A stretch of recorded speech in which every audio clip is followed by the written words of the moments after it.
ஏய் ஓட்டை ஆண்டி சொல்லிக்கிட்டு இருக்கேன். போய் அண்டாவுல வெண்ணி போய் குளிக்கவா? அப்புறம் என்ன குளிக்கவா? அம்மா வீட்டுல அண்ணாலாம் இருக்குல்ல, பார்த்த மாதிரியே ஞாபகம் இல்ல.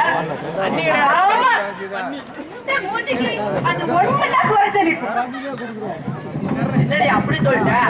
உங்க வீட்டுல 25,000 ரூபாய் பணமும் 15 பவுன் நகையும் தரதா சொன்னாங்க. அதுல உங்க அப்பா 5,000 ஆட்டைய போட்டான்.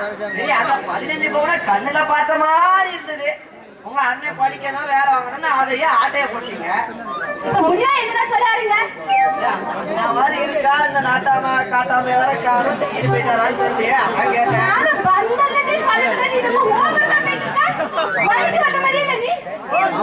ஆமா வீட்டுல கிடக்க பேசிட்டா அப்படியே பெட்ரோல பண்ட வச்ச மாதிரி வந்துடும். ஆனா என்னைய மாதிரி ஆண்களோ என்னதான் எங்க கேவலப்படுத்தினாலும் அம்மா அம்மாவா மரியாதை இல்லாம பேசினாலும் பிரிட்ஜில இருக்க தண்ணி மாதிரி கூலிங்கா இருக்கணும். இதாண்டி ஆண்மகனோட விதி. அதுவும் இல்லாம பெற்றவங்களுக்காகவும் இல்லாம கட்டுறவளையும் விட முடியாம நினைவெல்லாம் நீங்க உங்க கூட வாழ வேண்டிய இருக்கு. அதெல்லாம் இருக்கடியா?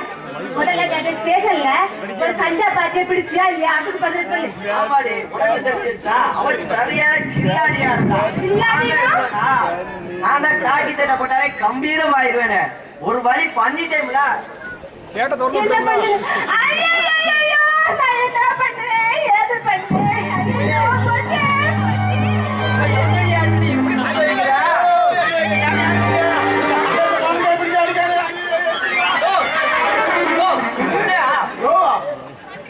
பொண்ணுக்குதான் அறிவில்லைன்னு பார்த்தா உனக்கும் அறிவில்லையா?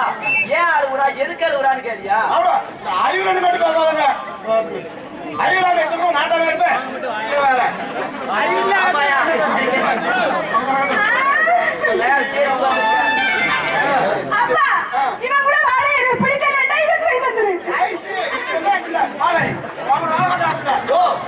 பெரிய மனுஷனாயா? இல்ல நாட்டோமா நாட்டோமா சண்டை போட்டா சேர்த்து வைக்கிற வழியா பாரியா?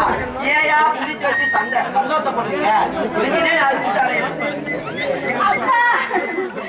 இவன் நேற்று பார்த்த உடனே உனக்கு வலிக்கு வெந்நீர் போடுன்னு சொன்னதுமே நான் உஷாரா இருக்கணும். வந்து என்கிட்ட நைட்டு புள்ள கட்ட பாடியோட கூட்ட அடிச்சு விட்டு வெந்நீர் போட்டு நான் குளிக்கணும்னு சொல்றேன்ப்பா. அடிப்பாவி, இதுதான் விஷயமா? வள்ளி வள்ளி, இந்த ஜென்மத்துல மட்டும் இல்ல 7 ஜென்மத்துக்கும் என் மனசுல எப்பவுமே நீதான். ஐயோ கையாக்க போதே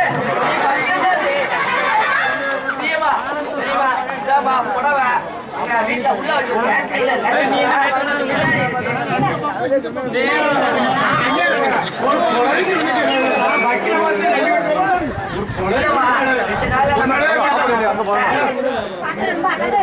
ரொம்ப அழகா இருக்கும். நீ கட்டுனா அழகா இருக்கும். கண்டிப்பா